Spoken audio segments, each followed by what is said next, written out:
Well, everyone's going to go to the polls tomorrow. I have to say it's going to be very, very interesting seeing the fallout of what is going to happen for a lot of this stuff, because Rishi Sunak is ultimately going to have to face the consequences. And one of the two big races that people are watching and that are constantly being talked about, and we've just done a video today also talking about all the key battlegrounds where it is being fought over, what to watch for, what flips, what doesn't flip.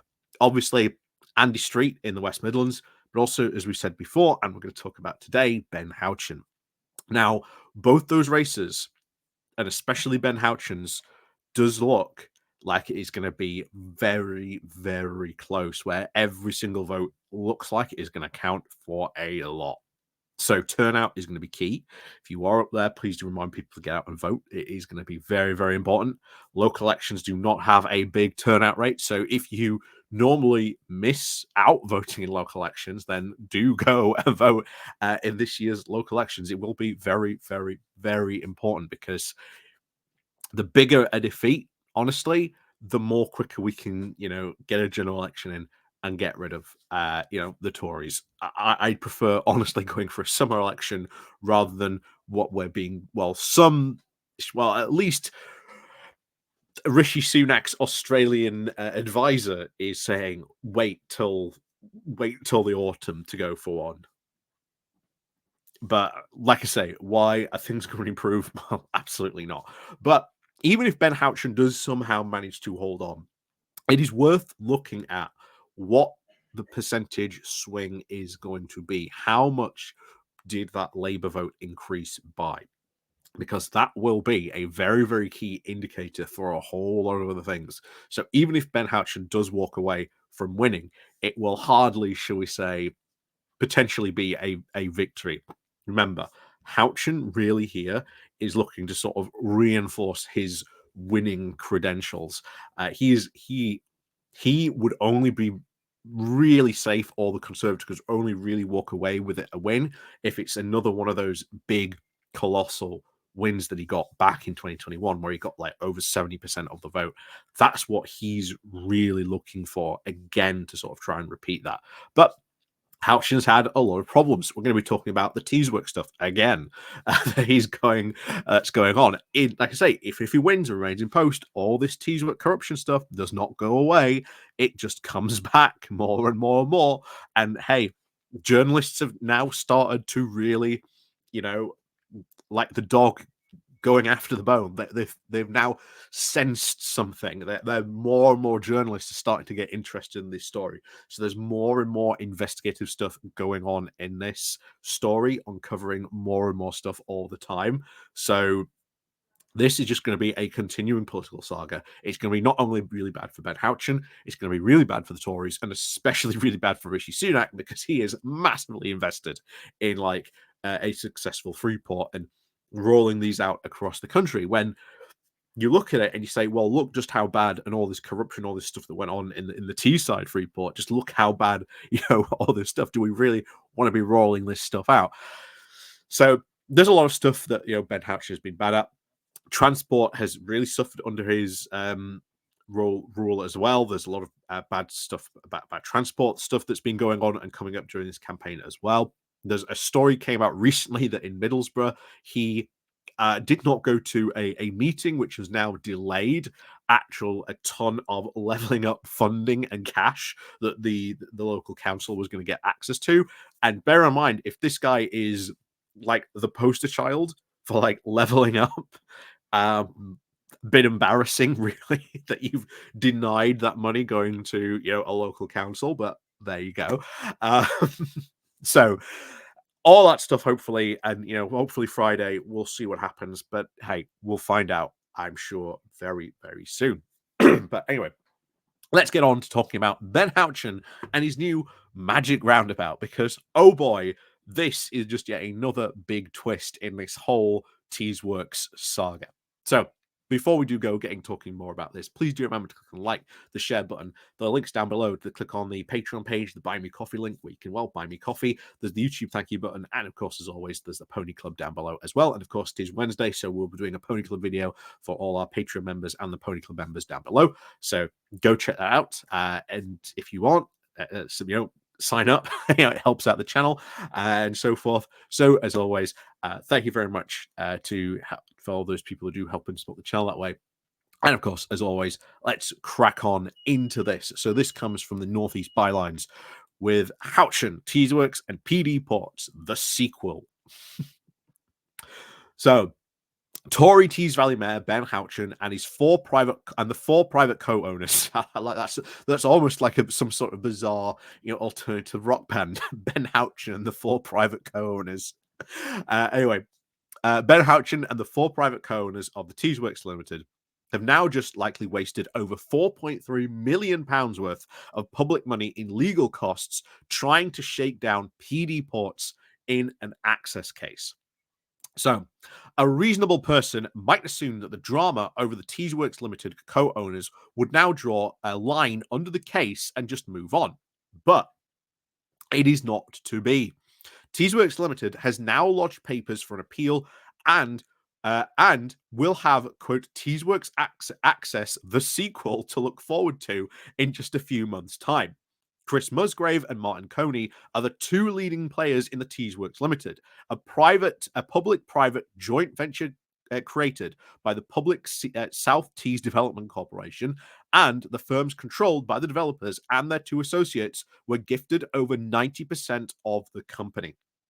And that is a decision that should be heavily scrutinized. Why was that decision made when it was used to be sort of, 50-50? Why have they been given such an overwhelming control of this site? They are now lined up to make hundreds of millions of pounds at, well, the expense of a lot of public money, which, again, should not be happening. There should be questions, and Ben Houchen should, have to answer questions about that. That has been something that has been coming up on the campaign trail a lot. So far, Houchen has been a bit dodgy about this, saying, oh, no, you don't understand. But no, the more he says that, the more journalists look into it. And of course, we find out more stuff about it. So good work to all the journalists out there who are uncovering this stuff, because I still think there are, well, plenty of skeletons on the Teesworks site that Ben Houchen does not want uncovering. This is why, you had sort of Labour come out very recently. Rachel Reeves came out and said, well, we're in power. We're going to send the National Audit Office in, which is certainly going to make Ben Houchen and the HQ there very, very nervous indeed when they come looking. So far, they have made over £108 million out of the regeneration of a derelict, polluted steelworks land that is now also called Teesworks, near the mouth of the Tees, and their income from the scrap sales and land deals of consultancy fees. The Teesworks site will form the hub of the new Teesside Freeport. If Teesworks Ltd and Houchen's public South Teesside Development Corporation had won the access case, PD Ports would now have to surrender 90% of fees charged to the future tenants of the Teesworks land.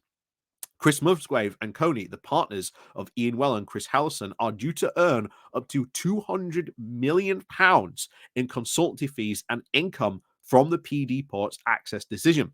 It is no wonder then that the entire High Court decision that went against them on the access is being appealed by the Teesworks Ltd. We are also assuming that Teesworks Ltd will now foot the legal bill if they lose again, as the company will still at least 10% public owned. The appeal will now incur further public expenditure. The legal cost will also eat into the Teesworks Ltd balance sheet, pardon me, affecting the medium dividends for the businessmen. But if we question whether Musgrave and Co. had any right to their free 90% Teesworks Ltd, we now could say that public money is in fact footing this entire bill. The bizarre side effect of this case has been the case of the Magic Roundabout. A roundabout for access to the Teesworks site was built on a very small strip of the PD Ports land with the latter's permission.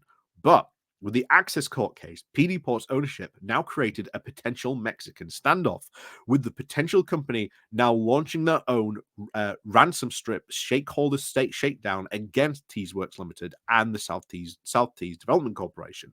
So there was a plan to move the roundabout at a cost of over £300 million amidst allegations that Redcar and Cleveland Council was now blackmailed into compliance with the threat of withholding Tees Valley finance. However, Northeast bylines are now told that the yet to be moved roundabout still covers the handkerchief of PD Port's land, although it is there to be in the region of at least 3 square meters. So, should the patience of PD Ports now wear thin, we could see yet another Mexican standoff of action and handbags at dawn now in the courtroom. Meanwhile, in the House of Commons, more bad news, of course, for Ben Houchen. His elevation to the House of Lords as Baron Houchen of High Leven was not projected him from the Commons Business and Trade Committee, who have now urged the National Audit Office to investigate the use of public funds at the Teesside Freeport. Some £560 million of public money is now being spent on remuneration of the Teesworks site, but none by the businessman. Houchen will, of course, has said he disputes that actually they've invested so much money in this, but again, there's no evidence for that. We haven't actually seen any evidence that that's been the case, that they have invested any of their own money into this. So I'm really glad that there are now calls for that to happen properly, even from that sort of business committee. That is good to happen. We'll see if that does pick up steam, but this is yet another scandal that could roll on and hit the Conservatives quite significantly. And of course, Labour have said, well, we're in power. This is happening. Like, we ain't gonna, know if and or buts. Like, this is happening. We are gonna sort of let the National Audit Office go and do their thing. And this is why they are they are trying to almost seem to move on a lot of things. If you've sort of read a lot of the reporting from again Private Eye, looked some of the stuff from the Yorkshire Post, Northern Echo has sort of echoed these comments, and a couple of other things you've seen about this. There's a lot of stuff happening very, very quickly, and I think they know what's potentially coming on this, so they're trying to sort of speed up a lot of stuff at the moment. So once again, yet another reason why you want to get Ben Houchen out faster. But of course, we'll see what happens on Friday morning, what the shape of the land looks like. But yes, this could be, I think, quite fun to see what happens on there. But what will happen with Ben Houchen and the Magic Roundabout? Well, who knows? But we are likely to see yet another case about this come up over this access rights. We'll see what happens when that goes to court. But yeah, this is just another misuse of public money, because they are trying to sort of extort all these multi-million pounds of fees. Like I say, if they do win this court case, remember, if they do win this court case, they can collect all these fees of up to £208 million.